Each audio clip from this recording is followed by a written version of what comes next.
दोस्तों, 13 सीटों पर उपचुनाव हुए 7 राज्यों में और जिसके परिणाम भी आ गए।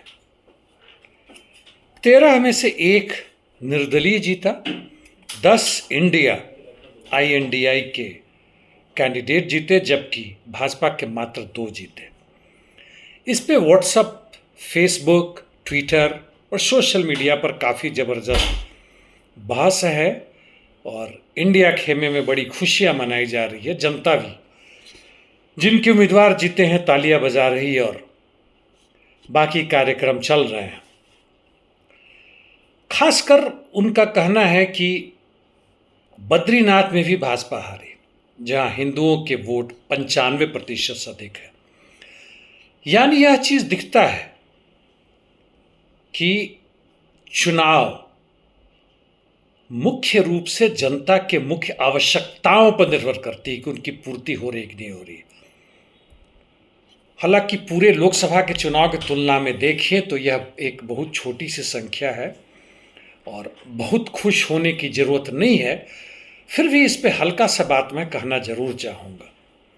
और 7 राज्यों में खासकर बंगाल, मध्य प्रदेश, पंजाब, तमिलनाडु और इस 10 में कांग्रेस को 4 और टीएमसी को 4, आम आदमी पार्टी को 1 जो पंजाब से है, डीएम को 1 जो तमिलनाडु से मिले। जनता बदलाव चाहती है, ठीक है, लेकिन उसके पास कुछ चारा नहीं है, क्या करे। Bhajpa Congress, Congress Bhajpa, third front, fourth front घूम रही है इसमें। जब पूरे देश भर में चुनाव होता है, ना जो स्वतंत्र है ना निष्पक्ष है, इस चुनाव में भी हुआ हंगामा। कई मतदाताओं को वोट ना देने की पूरी कवायद की गई, कोशिश की गई और इसमें सारी सत्ता इसमें शामिल थी, हालांकि सफल नहीं हुए।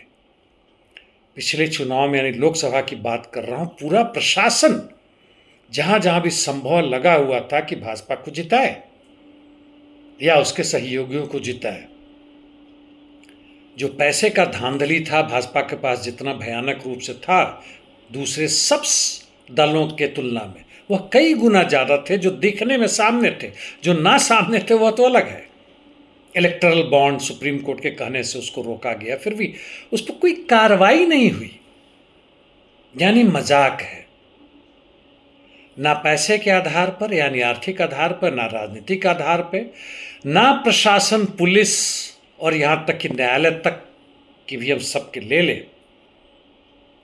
तो चुनाव स्वतंत्र नहीं है, निष्पक्ष नहीं है। मान लेते हैं ये 10 में से, माफ कीजिएगा, 10 जीते और 3 हारे और 2 भाजपा को 2 ही मिला, एक निर्दलीय को मिला, तो मान लेते नहीं के पक्ष में गया। लोकसभा में भी भाजपा का इस बार 400 के पार वाली जुमला बिल्कुल खंडित हो गई। वह पूर्ण बहुमत में नहीं आए, सहयोगियों के साथ मिलकर बड़ी मुश्किल से सत्ता में आए। यदि ढंग का होता तो 36-37% लेकर वह कभी भी सत्ता में नहीं आते, ना ही 2019 में आते, ना ही 2014 में आते। खैर, मान लेते हैं कि इससे भाजपा कमजोर हुई तो क्या पूंजीपति वर्ग, खासकर उसमें वो तथाकथित रूप से जो बड़े बड़े पूंजीपति हैं, जिनके हाथ में सारी सत्ता है, निजीकरण का सब फायदा ले रहे हैं, सारे के सारे जो कर्ज माफ हो रहे हैं, जो कर उनके माफ हो रहे हैं, करोड़ों में नहीं अरबों खरबों रुपयों में जो माफ हो रहे हैं, क्या उनकी पकड़ हमारे ऊपर कमजोर हुई है? क्या वह हमारे ऊपर शोषण अब कब करेंगे?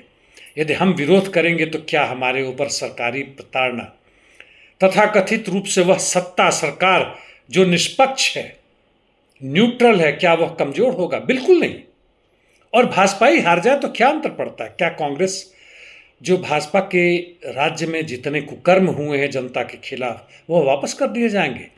निजीकरण खत्म कर दिया जाएगा, जो पैसे हमसे लूट लिए हैं वापस लिए जाएंगे, जो कर्ज माफ कर दिए गए हैं, जो टैक्स माफ कर दिए गए इन पूंजीपतियों के, बड़े बड़े धनाढ्यों के, मोनोपोलीज के, क्या वह वापस ले लिए जाएंगे?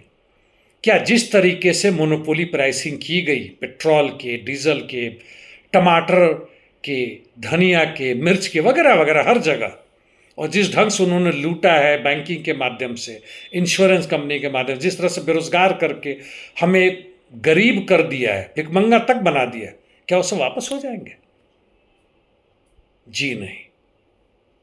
वह वे चीज़ें बाकी रहेंगी। Armed forces special power act, गुंडा एक्ट, सेडिशन एक्ट, वो जितने भी हैं, ताकि नया कानून का जामा दिया गया है जो हमारे खिलाफ है, जनता खिलाफ है, सब बरकरार रहेंगे। सोचिए दोस्तों, सोचिए ही नहीं, कुछ कीजिए। आइए, सामने आइए, आपके साथ और भी लोग हैं। लेकिन पहले इस विचारधारा को समझिए कि आपकी जो स्थिति खराब हुआ क्यों है। उसके बाद से सोचिए कि क्या इसका कुछ हल है। यदि हल है तो क्यों नहीं हम उसकी तरफ बढ़े, क्यों नहीं हम एकजुट हो, हम एक साथ हैं और इस राजनीतिक, आर्थिक, सामाजिक व्यवस्था को अपने हाथ में लेकर अपने तरीके से सत्ता चलाएं। बेरोजगारी 100% खत्म हो, ऐसी व्यवस्था बनाए। शिक्षा और स्वास्थ्य व्यवस्था सबको मिले, रहने का ढंग का घर सबको मिले।